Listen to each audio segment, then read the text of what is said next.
Muchos de ustedes ya saben, el Papa Francisco acaba de romper con la tradición en términos de la participación de las mujeres en la liturgia. Muchas personas pues no ven el cambio. En un sentido estoy de acuerdo. Llevamos ya 40 años viendo niñas siendo servidores del altar, acólitas, o no sé cómo decirle, acólitos mujer, lectoras, ministras extraordinarias ¿verdad?, de la comunión o ministros extraordinarios de la comunión, que también de todas formas, ¿verdad?, esto es tema para otro día, pero ningún laico debería ser ministro extraordinario de la comunión. Y pues, pero en términos de las mujeres ya esto lo estamos viendo, o sea que el Papa Francisco rompe con la tradición y firma un documento donde dice que los laicos, los bautizados, tienen las facultades o pueden tener las facultades de participar en todos estos puestos en el previsterio, donde se hace la Santa Misa, ¿verdad? Que siempre fue visto para esa parte de la sacramental, sacerdotal. El sacerdote es hombre, o sea que todos los que sirven ahí son hombres, y eso siempre ha sido la tradición de la Iglesia Católica. Hoy les voy a estar compartiendo un texto que publicó el obispo Schneider. Lo voy a estar compartiendo hoy para reflexionar en este problema que estamos teniendo ahora, rompiendo la tradición completamente, de eso no hay duda.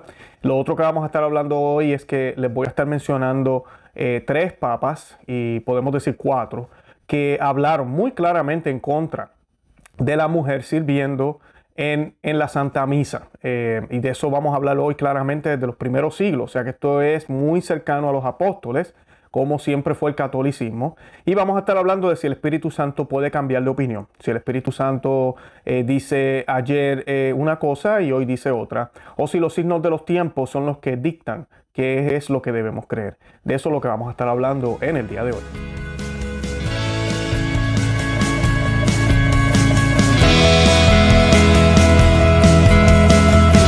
Bienvenidos a Conoce, Ama y Vive tu Fe. Este es el programa donde compartimos el Evangelio y profundizamos en las bellezas y riquezas de nuestra fe católica.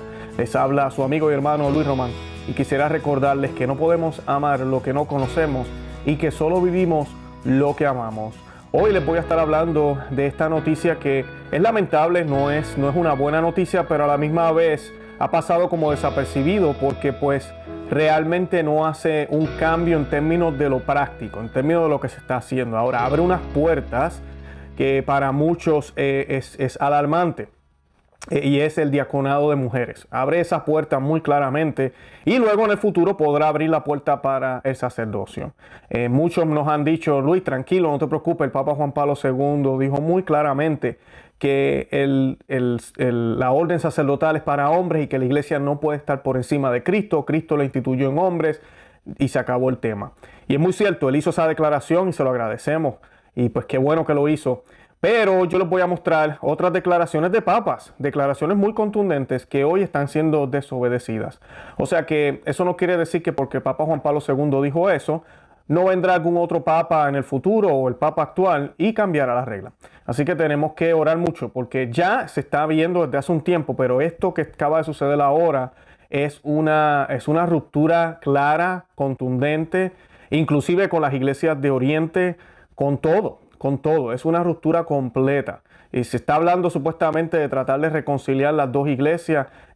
No, mano, la ortodoxa ahora con esto jamás. No tiene lógica. Así que pues es lamentable. Y de eso es lo que vamos a estar hablando en el día de hoy. Pero antes de comenzar, vamos a hacer una oración, como siempre lo hacemos. Hoy, como vamos a estar hablando del papel de las mujeres, vamos a hablar de quién tuvo el papel más importante y quién lo tiene en la iglesia ahorita mismo, después de la cabeza que es Cristo, es la Santísima Virgen María. Así que vamos a encomendar este programa a ella. Vamos a pedirle a la Santísima Virgen que interceda, que nos proteja y nos cuide, que permita que sea su Hijo quien hable a través de mis palabras, las palabras del obispo Schneider, y a través de los documentos y textos que vamos a estar compartiendo en el día de hoy. Y esta oración la hacemos en nomine Patri et Filii Spiritus Sancti. Amén. Ave Maria, gratia plena, Dominus tecum. Benedicta tu in mulieribus, et benedictus fructus ventris tui, Iesus. Santa Maria, Mater Dei, ora pro nobis peccatoribus, nunc et hora mortis nostre. Amén. Dios te salve María, llena eres de gracia, el Señor es contigo. Bendita tú eres entre todas las mujeres, y bendito es el fruto de tu vientre Jesús. Santa María, Madre de Dios, ruega por nosotros pecadores, ahora y en la hora de nuestra muerte. Amén. En el nombre del Padre, y del Hijo, y del Espíritu Santo. Amén. Bueno, y pues para comenzar, yo quiero hablarles aquí de unos papas que en el pasado dijeron todo lo contrario a lo que el Papa Francisco está diciendo ahora. Y esto es importante, les voy a decir por qué. Las personas modernistas y progresistas, y muchas veces nosotros los laicos que tal vez no nos identificamos con ni un grupo ni con el otro, pensamos que lo último que se dice es lo válido. Pensamos como en el mundo regular, en cualquier compañía, ¿verdad? Pues lo último que se dijo, la última regla que se colocó política, por ejemplo yo en mi trabajo, pues eso es lo que vale. Uno busca el que fue el documento que ha sido revisado más recientemente. Eso es lo que usualmente se hace. Pero en cosas de fe es todo lo contrario. ¿Por qué? Porque la fe no puede cambiarse. La fe no puede ser diferente en el futuro a la que se creyó en el pasado, porque entonces si no, la promesa que Cristo nos hizo de que mis palabras no pasarán, entonces fue una mentira. El Señor nos prometió que sus palabras no pasarán, iban a ser las mismas, y nosotros tenemos que preservar, esa es nuestra labor, preservar y cuidar la fe que nos fue dada, ese depósito de fe pagado en la cruz por nuestro Señor Jesucristo. Es el trabajo de los laicos, el trabajo de todos los religiosos en la Iglesia Católica, hasta el Papa, y el Papa ya es ese guardián, debe ser ese guardián supremo de la fe católica, como nos la dio Jesucristo, como se la entregó a los apóstoles y fue pasando de generación en generación. La fe siempre es la misma, la fe nunca cambia. Ahora, dependiendo las circunstancias de los tiempos, o sí, como le llaman, los signos de los tiempos, lo que está sucediendo, la Iglesia aplica esa misma enseñanza a esos tiempos. ¿Okay? Yo hablaba hace un poco el tema de los anticonceptivos. Bueno, los anticonceptivos no existían para el tiempo de Santo Tomás de Aquino. Sí existía el aborto, sí existía algunos tipos de cosas para esterilizar a las mujeres. Eso se habla un poco de ese tema y de cómo debemos estar abiertos a la vida, pero no tan claro como tal vez Humanae Vitae lo habla, o como se ha ido hablando en las últimas décadas. Eso no quiere decir que la doctrina cambió. La misma doctrina se está aplicando a lo que está sucediendo ahora. Es un ejemplo. Y en muchas cosas siempre ha sido así. Eso no se rompe la regla, no hay una contradicción, nunca debe haber, inclusive la Iglesia siempre nos ha enseñado, y últimamente con todos los documentos ambiguos que salen de Roma ahora, el consejo que nos están dando Cardenal Müller, Cardenal Sara, Obispo Schneider, Cardenal Burke y otros, es que hay que leerlos a la luz del magisterio. El magisterio no es el Concilio Vaticano II, el Concilio Vaticano II es parte del magisterio, el magisterio es todo junto, todos los documentos, ese es el magisterio de la Iglesia. Y esos documentos hay que leerlos a la luz de lo que siempre la Iglesia enseñó, que está basado en ¿qué? En las Sagradas Escrituras, en la Biblia y en la tradición. La tradición es lo oral, lo que fue enseñado por los apóstoles y los primeros cristianos. Mucho de eso, ¿verdad?, fue documentado en las Sagradas Escrituras, otras cosas no, pero las sabemos por la liturgia o por cómo se celebraba, por las prédicas o por otros libros que tal vez no fueron incluidos en la Biblia, pero sabemos que esa es la tradición, que coincide, una y la otra no se contradicen. Esa es la clave. Nosotros los tradicionalistas, como nos llamamos, no es que seamos mejores que nadie y nos hacemos llamar así tal vez, o decimos ese término, a mí no me gusta usarlo, porque eso es lo que practicamos lo que es ser católico. Yo leo un documento hoy, me dice algo, como que pareciera que están diciendo algo que va en contra de lo que siempre se enseñó, pues yo tengo que ir a la luz de lo que se dijo siempre e interpretarlo de esa forma. De esa forma es que tú preservas una fe, de esa manera es que tú preservas la fe católica o cualquier religión. Ahora, si lo que hacemos es, imagínense que la Iglesia casi en 1960 años, bueno, 2000 años que tiene ya, hubiese cambiado la forma de pensar, definitivamente no sería la religión que Cristo nos dejó. Así de sencillo. No sería. Pero sabemos que es. ¿Por qué? Porque eso que acabo de mencionar anteriormente es lo que practicaron los papas, es lo que practicaron los obispos y toda la Iglesia Católica. Y sí, hubieron sus herejes, hubieron personas que trataron de modernizar, implementar cosas nuevas y fueron denunciados, fueron sacados o simplemente no fueron escuchados dentro de la Iglesia Católica. Lamentablemente hoy en día es al revés. Hoy ahora se nos define la pena de muerte como algo que no tiene ni la mínima circunstancia. Se está atacando la propiedad privada, se está hablando casi de marxismo, se hablan de muchas cosas, inclusive de los derechos de las personas que tienen tendencias a relaciones con el mismo sexo, ¿verdad? Personas homosexuales o parejas gay. Ya hasta de Roma se habla de los derechos de ellos, lo cual es todo contrario a lo que la iglesia debería estar haciendo. Y tenemos más. Así que cuando uno ve todo esto, uno dice, espérate un momento, ¿qué está pasando? Pues está viendo una ruptura, eso es lo que está viendo en muchos temas. En otros tal vez no, en otros tal vez no, en otros temas no, pero en estos temas lo hay. Y ahora con las mujeres hay una ruptura radical, radical. Y yo les voy a leer aquí para que vean lo que dicen los papas del pasado. El primer papa que les quiero citar es el Papa Gelasius, es una carta a los obispos de Lucania. Y en esa carta él la condenó, y esto es en el 490 y pico, que fue el pontificado de él, 492, 496. Estamos hablando del quinto siglo. La iglesia todavía apenas siendo, ¿verdad?, liberada, primeros concilios, después de la persecución. Y esto es lo que dice él. ¿Por qué lo dice? Porque es lo que siempre practicaron. Siempre recuerden que cuando la iglesia se pronuncia de esta forma no significa que comenzó ahí. Ya existía. Pero hay una amenaza. Y el Papa, que ese es su trabajo, es traer esa aclaración. Y el Papa condenó esta mala práctica que se había introducido de las mujeres al servicio del sacerdote en la celebración de la misa. Y pues, dado que este abuso se había extendido en las iglesias de Grecia, en los griegos. Luego tenemos a Inocencio IV, otro Papa, Inocencio IV, ya esto es más adelante, en el 1250, la época de Santo Tomás de Aquino. Y una época muy hermosa. Y dice también que él lo prohibió estrictamente en su carta a los obispos de Tusculum, y disculpen la pronunciación, las mujeres, estas son las palabras del Papa Inocencio IV, las mujeres no deben atreverse a servir en el altar, deberían ser rechazadas por completo en este ministerio. Así que nosotros también, dice él, lo hemos prohibido esta práctica con las mismas palabras. Bueno, no, disculpen, esas son las palabras del próximo Papa.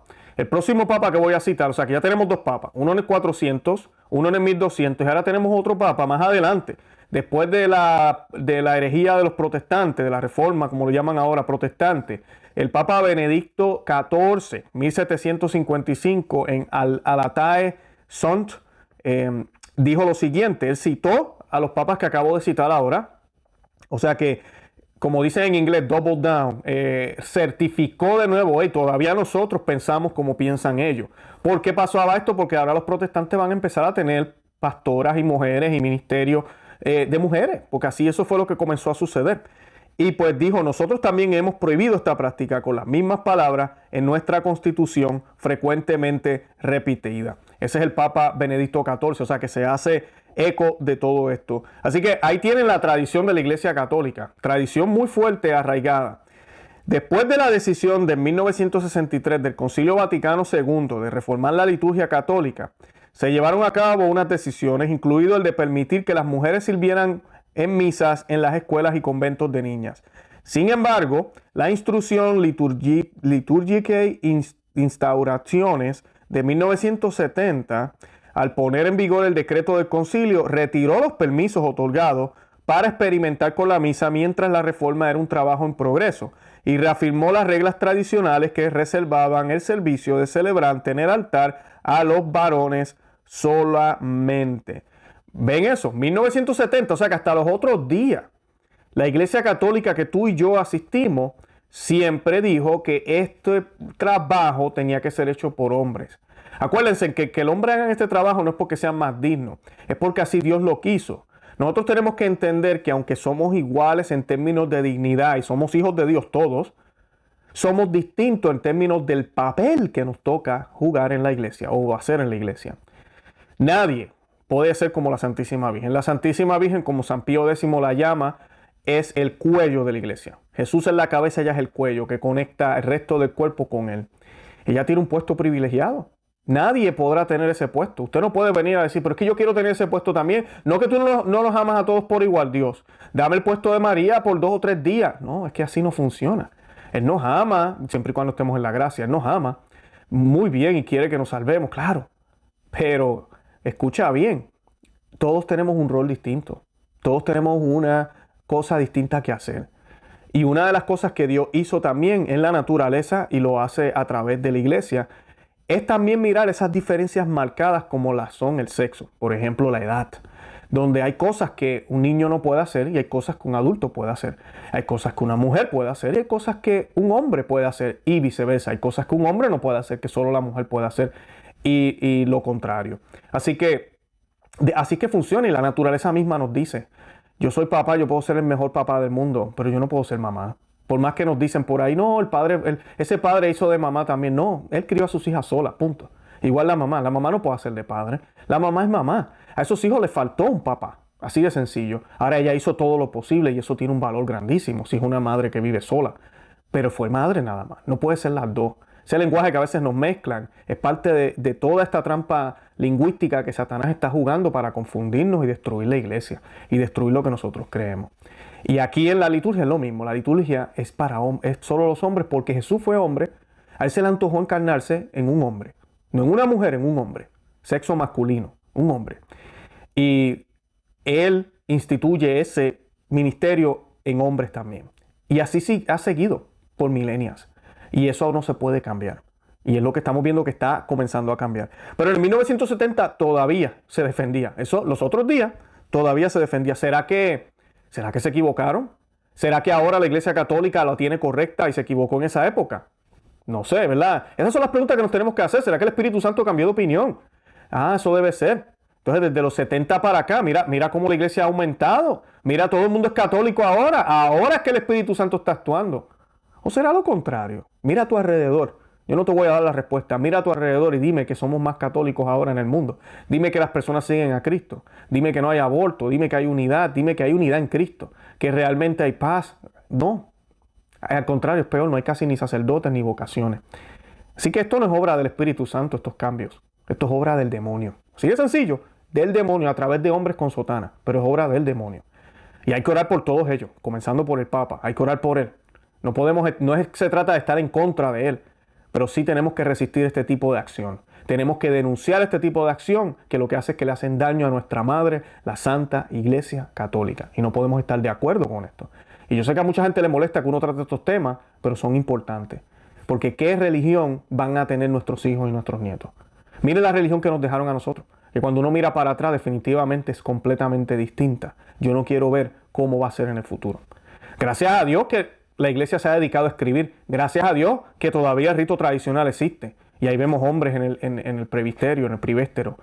Pero lamentablemente muchas cosas se han perdido. Entonces le toca a uno recuperarlas a través de escritos, a través de prédicas y cosas así. Porque en la práctica común ya ni se hacen. Ya ni se hacen en el catolicismo. Es muy, muy lamentable. Dice esto se repitió más breve en la instrucción. Esto de confirmar que solo los hombres pueden servir en el altar. Esto se repitió más brevemente en la instrucción Inestimabile Domum de 1980. Sin embargo, a las mujeres no se les permite actuar como monaguillos. Esas son las palabras de ese documento, 1980, los otros días. En el momento de las instrucciones de 1970 y 1980, el Código de Derecho Canónico de 1917 todavía estaba en vigor y este código decía: una mujer no debe ser el servidor de la misa, excepto cuando un hombre no está disponible y por una razón justa, y siempre que ella dé las respuestas desde la distancia y de ninguna manera se acerque al altar. Lamentablemente, esto que acabo de leer fue reemplazado en el 1983 con el nuevo código que no mantuvo esta provisión. Y ahí es que se empezó a abrir la puerta. Entonces vemos a Juan Pablo II, vemos el papado de él, donde empiezan a salir monaguillas, donde empiezan a salir niñas monaguillas. Y el problema con esto, mira, es el sentido común. Si yo sé que mi hija no puede ser sacerdote, ¿por qué yo voy a dejar que ella sea monaguilla? Así de sencillo. Yo quiero que ella sea monja, yo quiero que ella sea religiosa, porque yo quiero que ella empiece a hacer algo ahora que no va a poder hacer cuando llegue a la adultez. Es sentido común. Ese sentido común no tiene sentido. No tiene sentido esto de permitir este tipo de cosas. Lo mismo con las lectoras. Lo mismo con todo este tipo de papel, que la idea es crear ese amor por la liturgia, pero servir en la liturgia a hombres, seminaristas, jóvenes. Y sí, adultos también, porque los hay. Uno va a iglesias y uno ve muchos adultos también sirviendo en el altar, hombre, y eso es muy bonito. Pero la idea también era esa, es educar a los futuros sacerdotes. Esa es la intención, que se ha perdido, porque usted va a una iglesia, una parroquia Novusoldo, y Novusoldo son las que celebran la nueva misa, no la misa de siempre. ¿Y qué usted ve en el altar? El único hombre, si acaso, es el sacerdote por ahora, y el diácono. Eso es todo. Todos los demás ahora son mujeres. Los niños ahora ven eso. Miren cómo el diablo juega con esto. El varón que puede ser sacerdote ve eso y dice, ay, que eso es para niñas. Yo no quiero hacer eso. Mira, ahí perdimos vocaciones por un tubo y 7 llaves. Por un tubo y 7 llaves. Pero la gente contento porque se trata de incluir, se trata de abrir las puertas y que todos puedan participar en lo mismo, porque da lo mismo y es lo mismo. Eso es lo que se cree ahora. Y para Cristo no fue lo mismo. No fue lo mismo. Cristo tenía misiones distintas para todos. Imagínate con los apóstoles inclusive. Imagínate con los apóstoles también. ¿A quiénes él se llevaba siempre? A Santiago, a Pedro y Juan. Siempre se los llevaba el monte de la transfiguración, Getsemaní. Eran ellos 3. Siempre eran ellos 3. ¿Por qué eran ellos 3 nada más? Porque se les dio la gana. Porque tenían una misión distinta. ¿Quiénes somos nosotros para cuestionar a Cristo? ¿Quiénes somos nosotros? Pero ahora, el Papa Francisco y algunos modernistas ahora, ellos creen que la entienden más claro. Ellos creen que saben más que Cristo también. Entonces vamos a dejar que participen mujeres. La Santísima Virgen María nunca ejerció un papel en la liturgia. Nunca, no lo hizo, ni lo quiso hacer. No lo quiso hacer porque ella sabía su lugar. Ella sabía que eso era para los hombres. Es el lugar de los hombres en ese sentido. Y pues yo tengo lo triste de esto, ¿verdad? El cambio que sucede del Concilio Vaticano II. Comienzan a hacerse varios cambios. Por ejemplo, aquí les voy a citar en el 1992, la Santa Sede promocionó 2 aclaraciones. El 30 de junio del 92, el Pontificio Consejo para la Interpretación de los Textos Legislativos emitió una interpretación auténtica de ese canon, declarando que el servicio en el altar es una de las otras funciones abiertas a los laicos en general. Ahí ya vemos la ruptura. El 15 de marzo de 1994, la Congregación para el Culto Divino afirmó que tanto hombres como mujeres pueden servir en el altar, que cada obispo tiene la discreción de determinar quién puede servir y que siempre será muy apropiado seguir la noble tradición de que los muchachos, ¿verdad? Los hombres, sirvan en el altar. Ahora es una noble tradición. Eso es todo, una noble tradición. No tiene importancia. Fue casi defendida por 3 papas, fue peleada siempre, pero es una noble tradición ahora, ¿verdad? Nosotros entendemos mejor. Nosotros ahora, los católicos de ahora estamos más adelantados ahora. Ahora sí podemos aceptar mujeres. Y el 10 de enero, esto fue los otros días del 2021, el Papa Francisco ordenó una modificación del derecho canónico y las normas relacionadas para declarar explícitamente que todas las personas bautizadas pueden ser admitidas en los ministerios instituidos de lector y acólitos. En los casos en que las mujeres y las niñas ya tenían la capacidad de ejercer estas funciones por designación temporal, indicó que eran elegibles para estas funciones de manera estable. ¿Y por qué era de manera temporal? Porque inclusive la iglesia todavía entendía que esto era una ruptura con la tradición. Pero ahora tenemos un pontificado que tiene toda la valentía de irse en contra de la tradición. Y eso es lo que acaba de suceder. Es triste y lamentable. Y pues hay un texto en las Sagradas Escrituras que yo quiero citar aquí rapidito para que lo puedan meditar. Y les voy a hablar también de San Juan Crisóstomo que nos dijo. Dice, en 1 Corintios 14, 34, 35. Haga como se hace en todas las iglesias de los santos, que las mujeres estén calladas en las asambleas. No les corresponde tomar la palabra, que estén sometidas como lo dice la ley, y si desean saber más, que se lo pregunten en casa a su marido. Es feo que la mujer hable en la asamblea. 1 Corintios 14, 34, 35. Estas no son las palabras de Luis Román. No es mi opinión, es la palabra de San Pablo, inspirada por el Espíritu Santo, porque la iglesia nos enseña que todo lo que está en la Santa Biblia es infalible. ¿Sí? Amiga y amigo que me escucha, todo lo que está en la Santa Biblia es infalible. Ah, pero Luis, eso era otra época, diferentes tiempos. No, aquí no se trata de los tiempos, aquí se trata del papel, del lugar. Cuando San Pablo habla de que la mujer no hable, no está hablando de que la mujer tiene que quedarse muda y ponerse un té en la boca. No estamos hablando de eso. Él está hablando de la liturgia. Él está hablando de que esa participación le toca a los hombres. Le toca a los hombres. Y yo siempre utilizo también el pasaje donde San Pablo nos dice que el hombre tiene que amar a su esposa como Cristo amó a su iglesia, que entregó su vida por ella. O sea, que no es la iglesia quien entrega su vida, ¿verdad?, para que Cristo se salve. Sí la entregamos en el nombre del Señor, de Cristo, y eso tiene valor. Pero es Cristo quien se entrega por la iglesia. Y la esposa tiene que estar sometida a Él, ¿verdad?, en obediencia, Y es una obediencia no de que va a hacer todo exactamente como Él diga. Te vas a poner ese pantalón, vas a cocinarme esto. No, ese no es el tipo de obediencia. Si este hombre, esta cabeza, en el caso de nosotros la cabeza es Cristo, es perfecta, pues nosotros tenemos que depositar toda la confianza en Él. Tiene que ser una confianza completa. Y es la guía nuestra. Y no tenemos que buscar en ningún otro recurso o recurrir a nuestras propias opiniones. No, siempre con la cabeza. Eso es lo que se le pide a la mujer. En la liturgia, el hombre tiene un papel de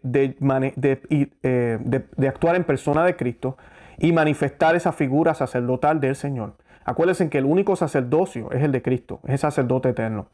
Los sacerdotes actúan de una forma deputativa, ellos no actúan con su propio sacerdocio, ellos actúan por el sacerdocio de Cristo, que es extendido a través del tiempo. Es un sacerdocio que nunca va a terminar, porque el sacerdote eterno, es Cristo. Ellos actúan de esa forma y como Cristo fue hombre, ellos tienen que ser hombres. Si el sacerdote por extensión, el obispo, el diácono, ¿verdad?, actúa en extensión, dependiendo de lo que estén haciendo en el presbiterio o en el altar, esos tienen que ser hombres también. Ellos tienen que ser hombres también para mantener esa coherencia en la liturgia. Esa es la idea. Esa es la idea detrás. San Juan Crisóstomo dice: callen a sus mujeres en las iglesias. Él nos habla de este texto que habló San Pablo.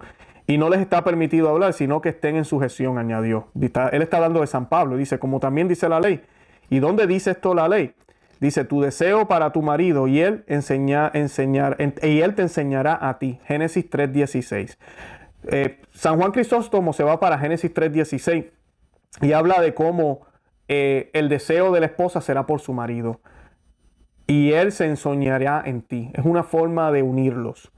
Y dice, aquí puedes ver por qué puso sobre ellos a su marido, ¿verdad? Al marido como maestro en beneficio de ambos. Porque así ordenó tanto a las mujeres como a los maridos por tener que entregar a sus mujeres exactamente lo que oyeron. O sea que el hombre tiene la obligación, no la sugerencia ni la opción, de aprender todo lo que se dijo, todo lo que se hace, de ser ese maestro. Lamentablemente ahora, en la época que vivimos, como se nos predica que no importa, que la mujer pueda asumir estos roles, pues el hombre lo que hace es, ya sabe. Y el hombre no está haciendo su papel. Por eso es que tenemos la crisis que tenemos en la iglesia. El Dios le dio ese deseo grande a las mujeres, porque mira, las mujeres, yo las felicito. Las mujeres, uno va a las iglesias y ¿qué uno ve? Díganme, ¿qué uno ve? Uno ve mujeres. Hay hombres también, pero la mayoría son mujeres. La mujer siempre es más, se mueve más, está pendiente, quiere hacer todas esas cosas. El hombre tiene que ser a veces empujado. Lamentablemente así somos nosotros. Pero después que somos empujados, si empezamos a correr ese camino, lo podemos hacer excelentemente también. Dios, conociendo eso, sabe eso. Entonces Dios coloca al hombre para que sea quien aprenda, quien esté pendiente. Y la mujer que aprenda también, claro, pero que aprenda con él, con el hombre. Y así se fortalecen los dos. El hombre porque no tiene opción, tiene que aprender porque su obligación es con la mujer. Hay de ti, hombre, que me escuchas si no lo estás haciendo. Hay de ti, esposo, que me estás escuchando si no lo estás haciendo. Es nuestra obligación, o sea que eso nos motiva. Y a ella le motiva el acercarse a él porque él es quien le va a enseñar. Y además de eso manifiestan ambos como pareja la unión que tú y yo tenemos con Cristo en términos de iglesia y la cabeza. La cabeza es la que nos enseña y la iglesia se somete. O sea que todos practicamos eso, todos nos sometemos a Cristo. Pero la mujer de manera especial lo hace con el marido y el marido tiene una responsabilidad mayor porque él tiene que dar la vida entera como la dio Cristo por ella.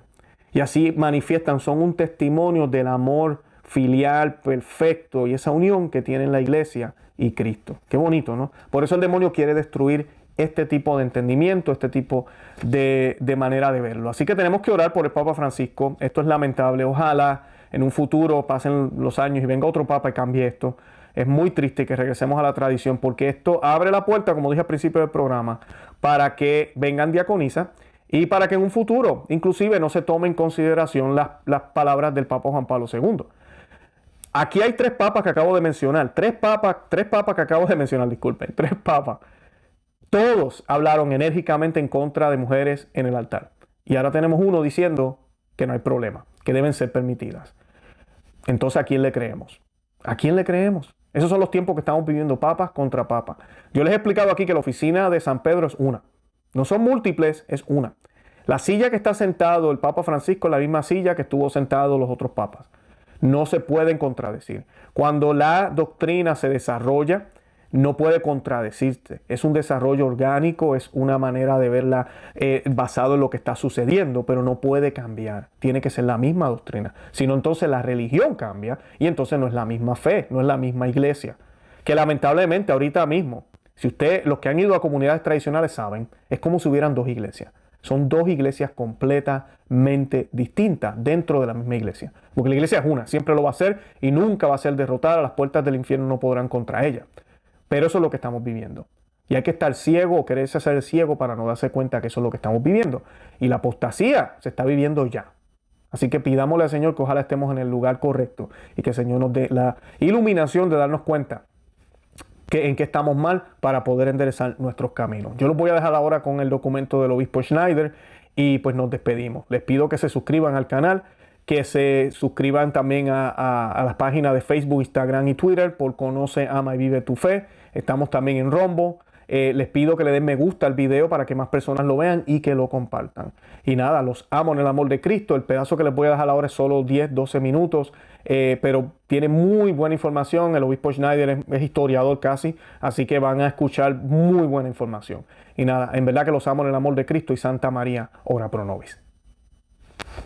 El Papa Benedicto XVI reiteró el siguiente principio perenne válido en la vida de la Iglesia desde los tiempos apostólicos. Citamos: en la historia de la liturgia hay crecimiento y progreso, pero ninguna ruptura. Cerramos la cita. Esto fue tomado de la carta a los obispos que acompaña a la carta apostólica Motus Proprio Summorum Pontificum del 7 de julio del 2007. La teoría expresada por el Papa Pablo VI en el Motus Proprio Ministeria Quaedam del 15 de agosto de 1972 y luego difundida en la vida y la práctica de la Iglesia y sancionada jurídicamente por el Papa Francisco con el Motus Proprio Spiritus Domini del 10 de enero del 2021, que dice que los servicios litúrgicos menores, entre paréntesis, que no requieren la ordenación sacramental, son una forma particular del ejercicio de sacerdocio común. Es ajena a la tradición de 2000 años de la Iglesia universal, tanto en Oriente como en Occidente. Esta idea representa una novedad que se acerca a los puntos de vista litúrgicos de las comunidades protestantes. Además, también manifiesta una cesión a las exigencias del movimiento feminista en la vida de la Iglesia, ya que sitúa a las mujeres dentro del presbiterio, vistiéndolas con ropas clericales como el alba, la vestimenta común de los clérigos de diferentes grados.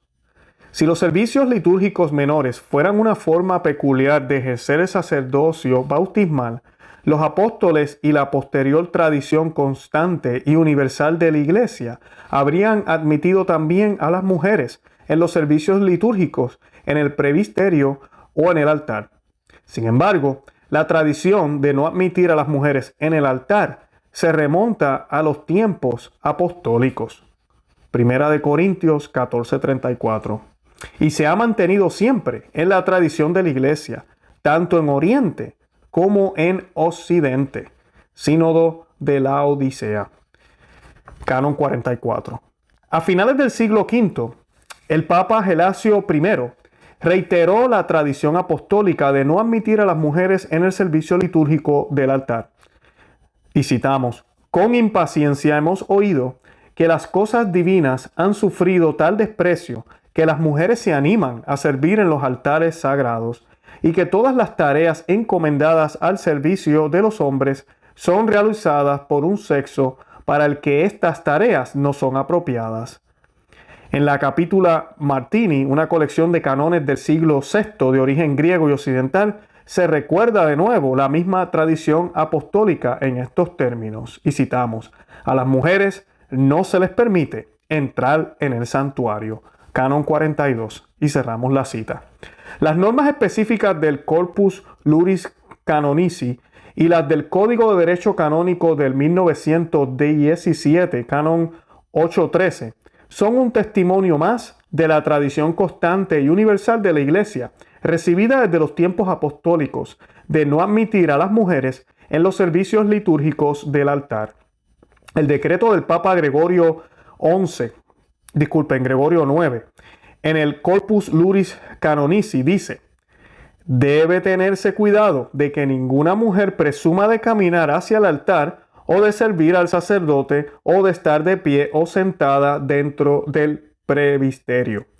El Papa Benedicto XIV es otro testigo de esta tradición constante de la Iglesia, como leemos en su encíclica Alatae Sunt del 25 de julio del 1755. El Papa Gelasio, en su 9ª carta a los obispos de Lucania, condenó la práctica que se había introducido, a saber, que las mujeres sirvan al sacerdote en la celebración de la Santa Misa.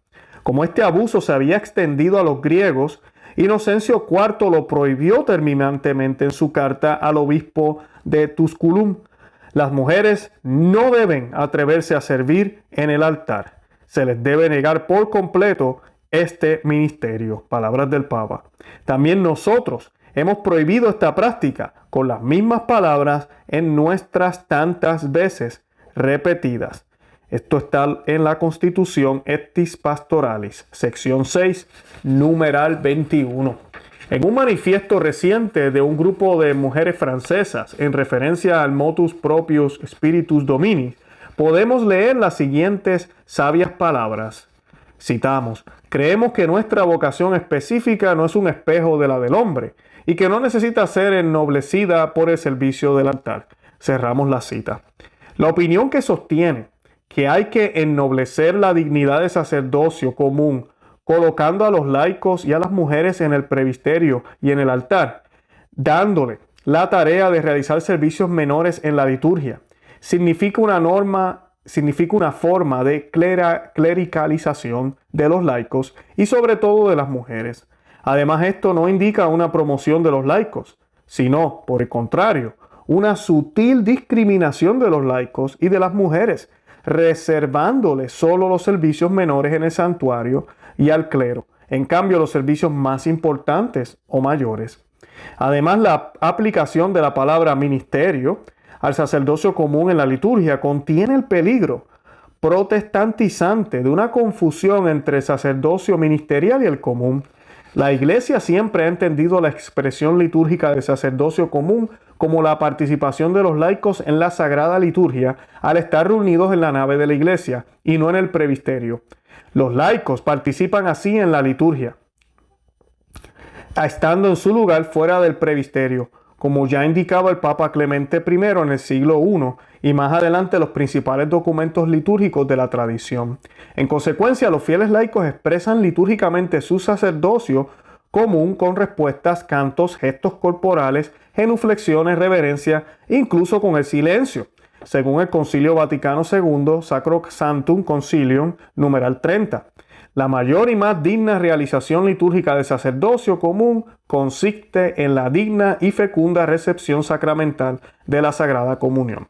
La principal expresión del sacerdocio común, fuera del ámbito estrictamente litúrgico, consiste en el servicio de los laicos en la familia, la iglesia doméstica, la liturgia doméstica en el hogar.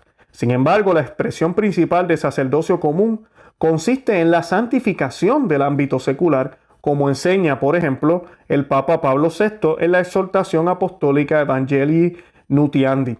Y dijo el Papa: su tarea primera e inmediata de los laicos no es la institución y el desarrollo de la comunidad eclesial, esa es la función específica de los pastores, sino el poner en práctica todas las posibilidades cristianas y evangélicas escondidas, pero a su vez ya presentes y activas en las cosas del mundo. El campo propio de su actividad evangelizadora es el mundo vasto y complejo de la política, de lo social, de la economía y también de la cultura, de las ciencias y de las artes, de la vida internacional, de los medios de comunicación de masas, y así como otras realidades abiertas a la evangelización, como el amor, la familia, la educación de los niños y jóvenes, el trabajo profesional, el sufrimiento, etc.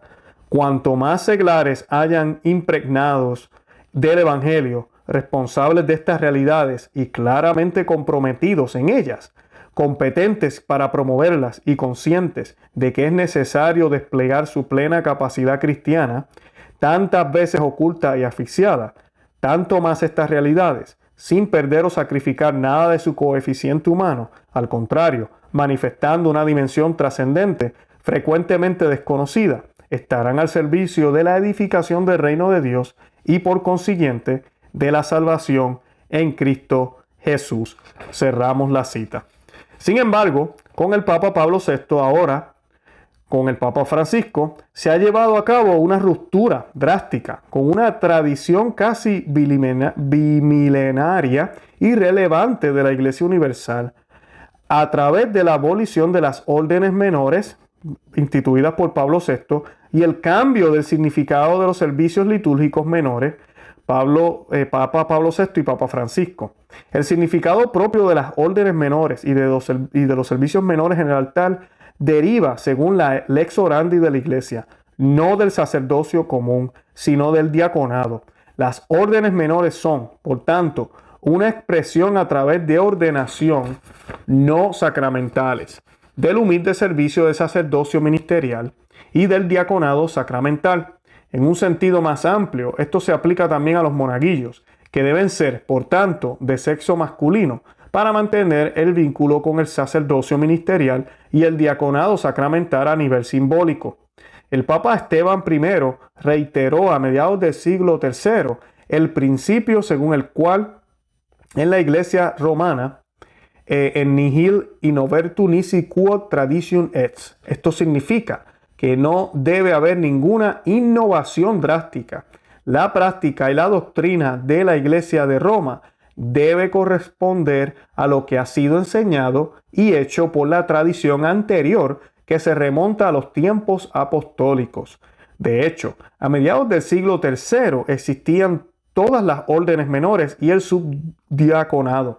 Y el Concilio de Trento enseñó posteriormente que las órdenes menores han sido recibidas en la Iglesia desde los tiempos apostólicos. Decreto de Reforma, Canon 17. Debemos pedir con humildad, respeto y parecía que la Iglesia romana vuelva al sensus perennis universalis ecclesiae, restableciendo las órdenes menores con su significado teológico, tal como la Iglesia lo ha expresado siempre en su lex orandi. Al mismo tiempo, se debe mostrar a los laicos y especialmente a las mujeres en qué consiste su dignidad y el verdadero significado de su sacerdocio común en la liturgia. El sacerdocio común de la Santísima Virgen María, que no fue precisamente diaconisa ni agente litúrgico en el altar, sino simplemente la esclava del Señor, que escuchó la palabra de Dios con un corazón bueno y perfecto, la guardó y la hizo fructificar en el mundo. Que la Santísima Virgen María, Madre de la Iglesia, con San José, su casto esposo y patrono de la Iglesia Universal, nos conceda la gracia a fin de que los responsables de la Iglesia actual se esfuercen para que la ruptura provocada por los documentos Ministeria Quadum del Papa Pablo VI y Spiritus Domini del Papa Francisco sea sanada y se promueva el crecimiento orgánico de la tradición constante y universal desde los tiempos apostólicos. Publicado por Su Excelencia Monseñor Atanasio Schneider en Crisis Magazine, traducido por Verbum Caro para Info Vaticana. Santa María, ora pro nobis.